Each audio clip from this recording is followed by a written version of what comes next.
صباح الخير. بصوا بقى، لو عايزين تعملوا ايه قناه على اليوتيوب، عشان تعمل قناه على اليوتيوب لازم تعرف الاول انت عندك ايه تشرحه، ايه معلوماتك، ايه خبراتك، درست ميكانيكا كام سنه، اشتغلت فيها كام سنه، خبراتك ايه، اتعلمت ايه، اشتغلت في ايه. كل الكلام ده جميل. تعرف بعد كده مين جمهورك. عرفت مين جمهورك؟ سواقين معدات ميكانيكيه، طلبه كليه هندسه، مهندسين، كل ده جميل. ارمي بقى كل الكلام ده على جنب وهات لك فيديو بتاع رقاصه، او اقول لك هتتابع الافراح. اي فرح يقابلك تتعزم فيه او تعرفه ما تعرفوش، اي فرح زي عادل امام كده تضرب البدله الحلوه، واي فرح يقابلك تدخله وتتفرج لحد ما تلاقي احسن واحده بترقص، وتقوم مصور لها فيديو كويس جميل مش مشكله بقى، وتقوم ايه منزله على الايه اليوتيوب.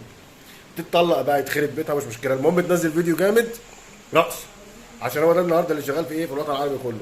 وتابعونا بقى في افكار جديده ايه ازاي تعمل قناه على اليوتيوب. شكرا. طبعا انا مش هعمل كده، انا هحاول اعمل اللي انا بعمله عشان ايه، انا اصلا مش عارف ان انا اكسب من اليوتيوب. انا يعني ايه حابب ان انا اتكلم، يمكن انقل معلومه حد يستفيد بيها، حد يعرفها بتاع، مش اكتر من كده. يعني اتمنى اللي عجبه الموضوع ويتفرج على فيديوهات او حاجه وعجبه حاجه يعمل لايك وسبسكرايب ويتابع معانا الدنيا يعني. ولو عنده موضوع نتكلم فيه نتكلم فيه، لو عنده عليه يقوله. انا طبعا مش يعني انا محدود قوي في الموضوع قوي، الحمد لله مش جامد يعني ولا حاجه، بس اللي قابلته اعرفه هو اللي هتكلم عنه. وكلنا نفضل نتعلم ان شاء الله لحد ما نموت يعني. والشغلانه بتاعتنا دي كل يوم فيها جديد. وربنا يوفق الجميع ان شاء الله. طبعا موضوع الفيديو والفرح والبدله والكلام من ده، طبعا انا بهزر وبتريق، طبعا احنا مفيش الكلام ده، وربنا يكفينا شر خراب البيوت.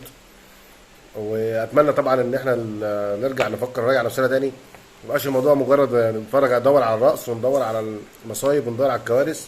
عايزين دايما يبقى التطوير يبقى الاحسن يعني. ما يبقاش حتى الهدف كمان يعني، ما يبقاش الهدف المبدأ بتاعنا في الحياه الغايه تبرر الوسيله، لا. مش اي حد عايز يكسب يبقى عامل فيديو رقص، يبقى عامل فيديو مطبخ، يبقى جايب ما اعرفش مقلب. الحاجات اللي هي مش لطيفه قوي يعني، الحاجات اللي مش حلوه اللي بنشوفها، والحاجات الروتين اليومي والحاجات اياها دي. طبعا يعني اهم حاجه يبقى الموضوع ماشي كويس بحاجه محترمه، بحاجه مناسبه، بحاجه مفيده ان شاء الله. دي افضل حاجه، وحتى هي دي اللي هتستمر يعني ان شاء الله. شكرا.